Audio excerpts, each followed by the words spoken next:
नमस्कार, मैं नितिन कुमार और आप देख रहे हैं भारत 24। जिस तरीके से पेट्रोल की दामों में बीते कुछ दिनों से उछाल मारा हुआ है और वहीं आम जनता पूरी तरीके से त्रस्त है, उसके बावजूद भी विपक्ष जो है वो उसका एक असली चेहरा सामने नहीं आ रहा है। विपक्ष का एक असली चेहरा जो मुद्दों को लेकर जनता के बीच में उसको जाना चाहिए था, वो कहीं पर लुप्त होता दिखाई दे रहा है।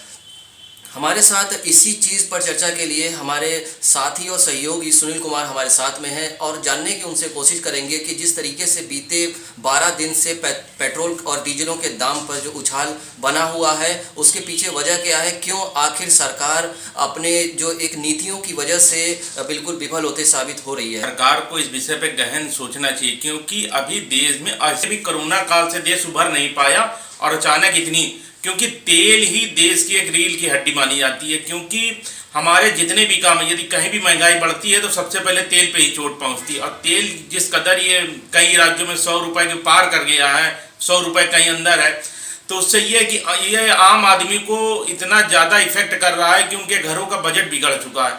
और सरकार को इस ओर ध्यान देना चाहिए, क्योंकि सरकार बीजेपी जो थी कुछ समय पहले जब ये सत्ता में नहीं थी, विपक्ष में थी, तो ये यही लोग दिन भर सिलेंडर लेके रोडों पर धरना प्रदर्शन लेके इतनी महंगाई, उसमें क्रूड ऑयल जो था उसमें 150 के करीब पहुंच गया था। लेकिन प्रेजेंट टाइम ऐसा नहीं है।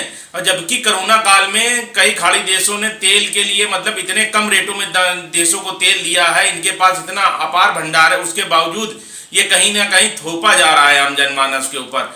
और इन्होंने उस समय इतना तेल को लेकर इतनी राजनीति, इसी वजह से पब्लिक इनको सत्ता में लेकर आए। आज इनमें उनमें कोई फर्क नहीं नजर आ रहा और उसका खामियाजा देश की आम जनता को भोगना पड़ रहा है। नहीं, सरकार की जो पॉलिसी है वो कहीं ना कहीं धूमिल वाली, कोई भी चीज जो बजट पेश हुआ, बजट का कहीं भी विस्तार से चर्चा नहीं हुई, कहीं कुछ नहीं, ये सिर्फ हवा ही है। कहीं ना कहीं इसमें ये दिखाई दे रहा है कि जितना भी गवर्नमेंट सेक्टर उसको इतनी तेजी से प्राइवेट सेक्टर, अभी जैसे सीतारमण ने कहा है कि 30 जो बड़ी बड़ी कंपनियां हैं गवर्नमेंट के अधिपत्य वाली, उनको बेच दिया जाएगा। आखिर क्यों? ऐसी कौन सी देश में आपात स्थिति आ गई जो राजस्व करोड़ों अरबों रुपए का उन कंपनियों से आ रहा था, अचानक कौन सा? तो कहीं ना कहीं इन कंपनियों को, प्राइवेट सेक्टर को फायदा पहुंचाने के लिए योजनाएं बनाई जा रही हैं और इसका खामियाजा अभी तो नहीं समझ में आ रहा, लेकिन आने वाले विगत 10 वर्षों में इसका असर देश के अंदर नजर आएगा। जो महंगाई बढ़ती चली जा रही है, पेट्रोल डीजल के दाम बढ़ते चले जा रहे हैं, उस पर सरकार निरंकुश साबित हो रही है। एक तरफ ये भी आप समझ सकते हैं कि किसानों का मुद्दा भी बहुत गरमाया हुआ है, जिस पर सरकार कान में तेल डाले बैठी हुई कराएगी, क्योंकि 2022 में भी चुनाव लगा हुआ है और 21 में भी कई 5 राज्यों में चुनाव लगे हुए हैं। फिलहाल बने रहिए हमारे साथ और देखते रहिए भारत 24।